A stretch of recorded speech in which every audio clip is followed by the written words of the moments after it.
19h-21h, Europe 1 Soir.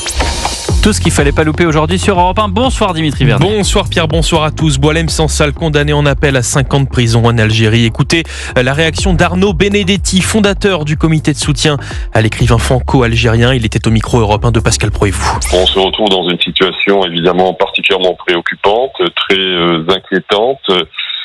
Il n'en demeure pas moins que maintenant, tous nos regards sont tournés vers cette date que l'on nous dit fatidique du 5 juillet et à attendre un geste de clémence éventuel du président algérien. Pascal Pro que vous retrouvez sur Europe 1 désormais de 16h à 18h et comme toujours dès 9h pour l'heure des pros.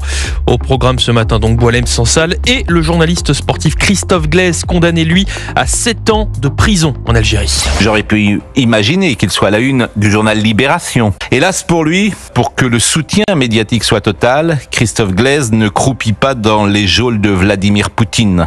L'indignation est à géométrie variable chez les guérilleros à bicyclette qui pensent comme le chien de Pavlov et réagissent comme un mouton de Panurge. Alger défie Paris, défie la France et pourtant certains politiques se taisent. Bizarrement, la gauche là ne s'est pas trop levée, mal à l'aise au fait de critiquer le gouvernement algérien et la conséquence de cela, c'est qu'on a aujourd'hui des députés qui, je considère, moi je vous le dis, comme Rima Hassan, être des Français de papier. Voilà, c'est des gens, ils ont la carte d'identité française. Papier. Oui, de papier. Marion Maréchal, invité de la grande interview Europe 1 CNews ce matin à 8h10, l'eurodéputé qui en cette période de canicule a également réagi au plan climatisation proposé par Marine Le Pen.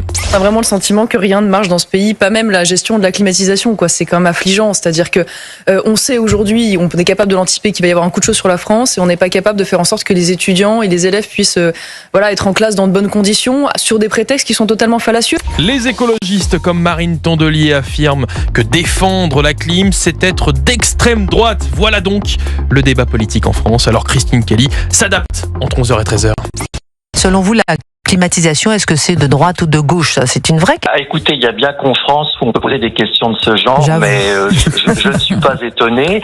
Et moi, j'aimerais dire à cette chère Marine Tondelier qu'elle n'oublie pas que nous avons l'électricité la plus vertueuse d'Europe et probablement du monde. bien sûr. Alors qu'elle se taise. Émission à retrouver en intégralité sur le site et l'application d'Europe 1. Nous le ferons et elle est bien faite cette appli Europe 1. Merci beaucoup mon cher Dimitri Vernet. 19h57 dans 3 minutes le journal de Maël Hassani juste après pour parler de la Nouvelle-Calédonie. Le député Renaissance de Nouvelle-Calédonie Nicolas Metzdorf est mon invité d'Europe 1 Soir. À tout de suite.